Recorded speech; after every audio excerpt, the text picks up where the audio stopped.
कभी सोचा है कि कैसे हम ऑप्शंस को सेल करके कंसिस्टेंट रिटर्न कमा सकते हैं?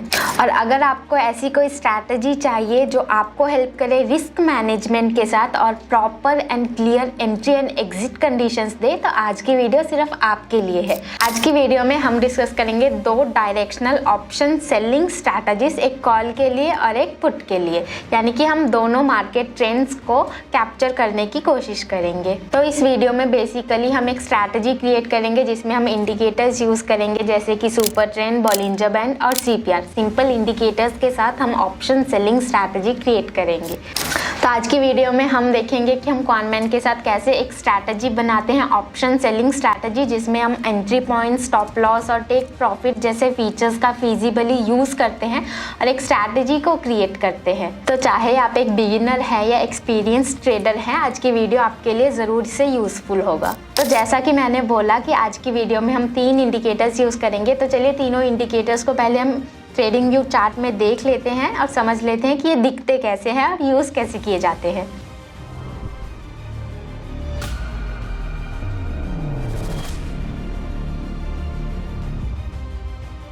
तो यहाँ सबसे पहले मैंने ट्रेडिंग व्यू का चार्ट ओपन कर लिया है। यहाँ मैंने निफ्टी इंडेक्स चूज़ किया है और यहाँ मैंने सुपर ट्रेंड भी चूज़ कर लिया है। तो देखिए सुपर ट्रेंड कुछ ऐसा दिखता है।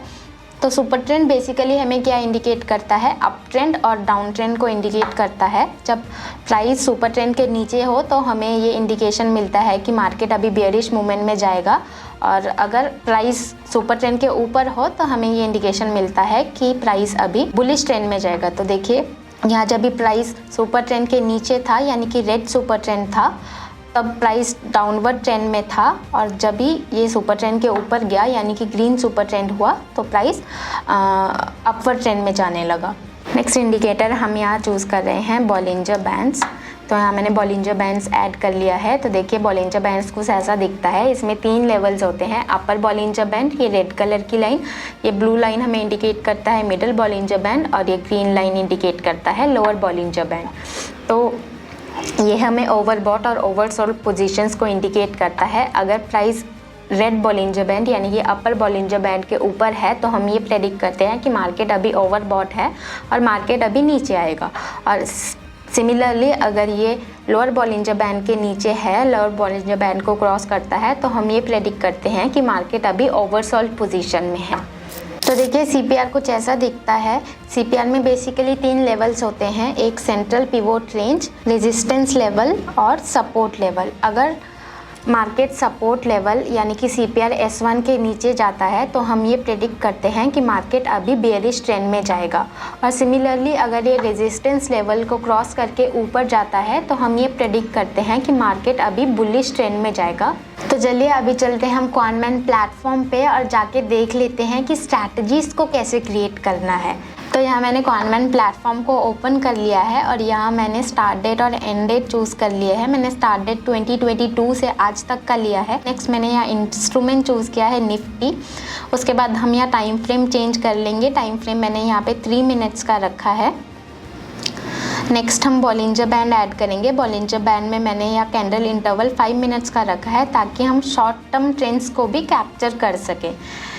नेक्स्ट यहाँ मैंने सुपर ट्रेंड ऐड किया है। सुपर ट्रेंड में मैंने कैंडल इंटरवल रखा है 15 मिनट्स का, बिकॉज हम बॉलिंजर बैंड में शॉर्ट टर्म ट्रेंड्स को कैप्चर करेंगे और सुपर ट्रेंड में हम लॉन्ग टर्म ट्रेंड्स को कैप्चर करने के लिए 15 मिनट्स के टाइम इंटरवल के साथ जाएंगे। नेक्स्ट यहाँ मैंने इंडिकेटर ऐड किया है सेंट्रल पिवोट रेंज। तो सेंट्रल पिवोट रेंज में मैंने कोई ऐसी सच सेटिंग्स चेंज नहीं की है, मैं स्टैंडर्ड डिफ़ॉल्ट सेटिंग्स के साथ ही जा रही हूँ। नेक्स्ट हम यहाँ एंट्री कंडीशंस डालेंगे। तो एंट्री कंडीशन में मैंने सबसे पहला कंडीशन डाला current close is above middle Bollinger band, और देन एंड के साथ मैंने नेक्स्ट कंडीशन डाला current close is above super trend and current close is above CPR R1, यानी कि हमें तीनों इंडिकेटर्स में अपवर्ड ट्रेंड का, बुलिश ट्रेंड का इंडिकेशन मिल रहा है। तो यहाँ पे मैंने तीनों कंडीशंस ऐसे ही रखे हैं कि मार्केट अभी प्राइस अभी अपवर्ड ट्रेंड में जा रहा है। तो नेक्स्ट मैंने लेग्स ऐड किए हैं। एग्जिट कंडीशन कुछ नहीं रखा है। लेग्स में मैंने पुट लेग को सेल किया है फर्स्ट लेग में, ATM पे रखा है मैंने, और स्टॉप लॉस मैंने यहाँ पे पॉइंट्स में लिया है। यहाँ पे 10 पॉइंट्स का मैंने स्टॉप लॉस रखा है, यानी कि अगर मार्केट हमारे अगेंस्ट भी गया तो 10 पॉइंट्स के स्टॉप लॉस के साथ हम एग्जिट कर जाएं। तो यहाँ मैंने टेक प्रॉफिट रखा है अगेन पॉइंट्स में 20 पॉइंट्स का, यानी कि अगर मार्केट हमारे फेवर में जाता है तो हम 20 पॉइंट्स के प्रॉफिट के साथ एग्जिट कर जाएं। नेक्स्ट मैंने यहाँ लेग ऐड किया है बाई का, और यहाँ पे मैंने स्ट्राइक लिया है OTM 8। तो यानी कि यहाँ पे हेजिंग बना रही हूँ। पहले मैंने पुट सेल किया, पुट सेल लेग को हेज करने के लिए मैंने यहाँ पुट बाई किया फॉर OTM ऑप्शन पे, यानी कि OTM 8 पे। उसके बाद मैंने यहाँ पे क्विक एडजस्टमेंट बनाई। एडजस्टमेंट में मैंने डाला when leg 1 exited in profit then close leg 3, यानी कि अगर हमारा प्रॉफिट अचीव हो जाता है तो इमीडिएटली हम लेग 3 को क्लोज कर दें। नेक्स्ट कंडीशन मैंने डाला if leg 1 exited in loss then move to cost leg 3। In case market हमारे अगेंस्ट जाता है और हमें लॉस होता है, हमारा लेग 1 लॉस के साथ एग्जिट होता है, तो साथ के साथ हम लेग 3 को यानी कि हेज लेग को मूव टू कॉस्ट कर ले, ताकि हमारा ज़्यादा कैपिटल लॉस ना हो, एक्स्ट्रा कैपिटल लॉस ना हो। तो यहाँ मैंने कंडीशंस को सेव कर लिया। उसके बाद मैंने यहाँ पे एडजस्टमेंट बनाई। एडजस्टमेंट में मैंने डाला leg 1 already exerted in loss is true.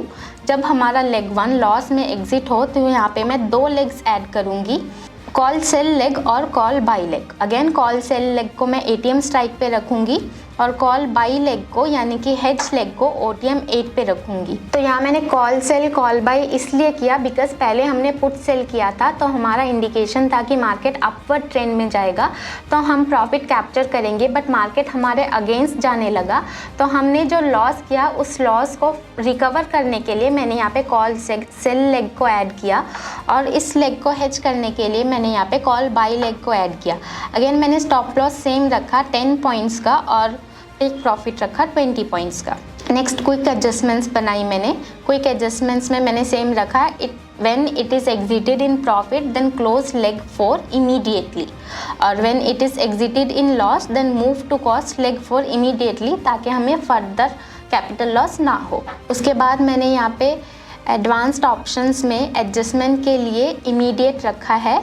उसके बाद डेली टारगेट्स में मैंने टेक प्रॉफिट 1000 रुपीज़ का रखा है, यानी कि आज के दिन के लिए अगर मेरा 1000 रुपीज़ का प्रॉफिट अचीव हो जाता है तो साथ के साथ मैं सारे लेग्स को एग्जिट करूँगी और आज के लिए नेक्स्ट ट्रेड नहीं लूँगी।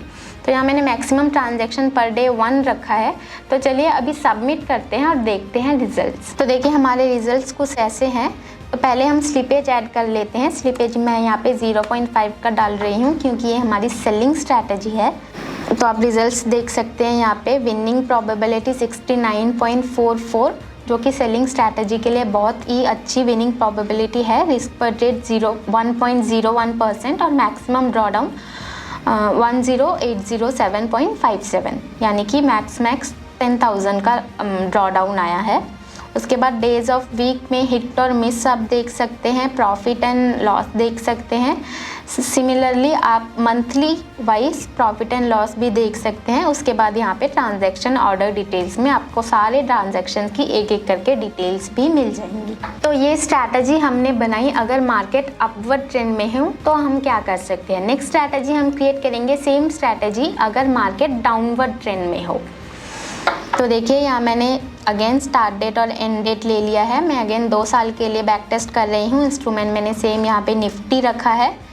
इंडिकेटर्स में मैंने कुछ चेंजेस नहीं किए हैं। टाइम इंटरवल 3 मिनट का है। बॉलिंजर बैंड मैंने यहाँ पे 5 मिनट्स के कैंडल इंटरवल पे रखा है शॉर्ट टर्म ट्रेंड को कैप्चर करने के लिए, और सुपर ट्रेंड मैंने रखा है 15 मिनट कैंडल इंटरवल के लिए लॉन्ग टर्म ट्रेंड को कैप्चर करने के लिए। नेक्स्ट यहाँ पे मैंने सेंट्रल पिवोट रेंज चूज़ कर लिया है ताकि हम important support and resistance level को इंडिकेट कर सकें। तो यहाँ मैंने यहाँ सेव कर लिया है। नेक्स्ट हम एंट्री कंडीशंस में चलते हैं। एंट्री कंडीशंस में मैंने यहाँ सारी कंडीशंस को ऑपोजिट कर दिया है, यानी कि current close is below middle Bollinger band, current close is below super trend and current close is below S1, यानी कि तीनों इंडिकेटर्स में हमें डाउनवर्ड ट्रेंड का, बियरिश ट्रेंड का इंडिकेशन मिलता है। अगेन मैंने लेग ओपन किया। यहाँ मैंने कॉल सेल किया बिकॉज हमारा प्रेडिक्शन क्या है, मार्केट नीचे जाएगा। तो मैंने ये 18 स्ट्राइक पे कॉल सेल किया और स्टॉप लॉस मैंने पॉइंट्स में डाला 10 पॉइंट्स और टेक प्रॉफिट डाला 20 पॉइंट्स का। इस लेग को हेज करने के लिए मैंने कॉल बाई लेग ओपन किया फॉर OTM स्ट्राइक प्राइस पे। नेक्स्ट मैंने यहाँ पे क्विक एडजस्टमेंट में एडजस्टमेंट बनाई same, if leg 1 exited in profit then close leg 3 immediately. If leg 1 exited in loss then move to cost leg 3 immediately, ताकि हमें further loss ना हो। मैंने इसको सेव कर लिया है। नेक्स्ट मैंने एडजस्टमेंट में बनाया if leg 1 already exerted in loss is true, in case हमारा इंडिकेशन रॉन्ग होता है, मार्केट हमारे अगेंस्ट जाता है और हमारा leg 1 लॉस में एग्जिट होता है, तो इन दैट केस हम एडजस्टमेंट बनाएंगे ताकि हम अपने लॉसेस को रिकवर कर सके। तो एडजस्टमेंट में मैंने यहाँ पे पुट लेग को सेल किया है और यहाँ पे मैंने 2 लॉट्स लिए हैं। 2 लॉट्स इसलिए ताकि हम अपने लॉसेस को रिकवर कर सके। और यहाँ पे मैंने स्ट्राइक प्राइस लिया है ATM और फिर मैंने स्टॉप लॉस सेम रखा है 10 पॉइंट्स का और टेक प्रॉफिट मैंने यहाँ रखा है 20 पॉइंट्स का। उसके बाद इस पुट सेल लेग को हेज करने के लिए मैंने यहाँ पे पुट लेग को बाय किया है 2 लॉट्स पे और यहाँ पे मैंने पार OTM लिया है। नेक्स्ट मैं क्विक एडजस्टमेंट्स बनाऊंगी। क्विक एडजस्टमेंट में मैंने रखा when leg 2 exited in profit then close leg 4 immediately और next adjustment when leg 2 exited in loss then move to cost leg 4 immediately। तो ये 2 मेरे क्विक एडजस्टमेंट्स होंगे। उसके बाद मैं यहाँ पे ट्रांजैक्शन टारगेट में कुछ नहीं रख रही हूँ, सिंपल मैंने यहाँ पे डेली टारगेट रखा है। डेली टारगेट में मैंने टेक प्रॉफिट 1000 रुपीज़ का रखा है, यानी कि अगर मेरा आज का प्रॉफिट 1000 रुपीज़ को एक्सीड करता है तो उसके बाद मेरी सारी लेग्स इमीडिएटली क्लोज हो जाए। तो उसके बाद मैंने मैक्सिमम ट्रांजैक्शन पर डे 1 रखा है। नेक्स्ट हम सबमिट करेंगे और देखेंगे। तो देखिए रिजल्ट्स कुछ ऐसे हैं। तो सबसे पहले हम स्लिपेज ऐड कर लेंगे अगेन 0.5 का, बिकॉज ये सेलिंग स्ट्रैटेजी है। तो देखिए स्लिपेज ऐड करने के बाद भी हमें विनिंग प्रोबेबिलिटी मिलता है 80% का, which is very very good एक सेलिंग स्ट्रैटेजी के लिए। रिस्क पर ट्रेड देखिए 2.44% का और मैक्सिमम ड्रॉडाउन ओनली 7000 रुपीज़ का। देन मिस भी आप देख सकते हैं। Profit and loss monthly wise देखिए ऑलमोस्ट ग्रीन है। और नेक्स्ट हम ट्रांजैक्शन ऑर्डर डिटेल्स में हर ट्रांजैक्शन की डिटेल्स देख सकते हैं। तो इन कंक्लूजन आज हमने 2 स्ट्रैटेजीज चेक की, दोनों डायरेक्शनल ऑप्शन सेलिंग स्ट्रैटेजी थी, साथ ही हमने रिस्क मैनेजमेंट कैसे करना है वो भी देखा। 3 इंडिकेटर्स यूज़ किए, सुपर ट्रेंड, बॉलिंजर बैंड और CPR, और तीनों इंडिकेटर्स के साथ हमने मार्केट के साथ अलाइन किया अपनी स्ट्रैटेजी को और साथ ही अपनी ट्रेंड्स को एडजस्टमेंट के साथ एफिशिएंटली मैनेज किया। की टेकअवेज, ये स्ट्रैटेजी हमें डायरेक्शन के ट्रेंड को फॉलो करने में हेल्प करता है, बट अगेन जैसा कि हर स्ट्रैटेजी में रिस्क होता है तो इस स्ट्रैटेजी में भी रिस्क है। अब ये आप पे डिपेंड करता है आप अपने रिस्क को कैसे मैनेज करते हैं। स्टॉप लॉस और एडजस्टमेंट्स को यूज़ करना नेसेसरी है।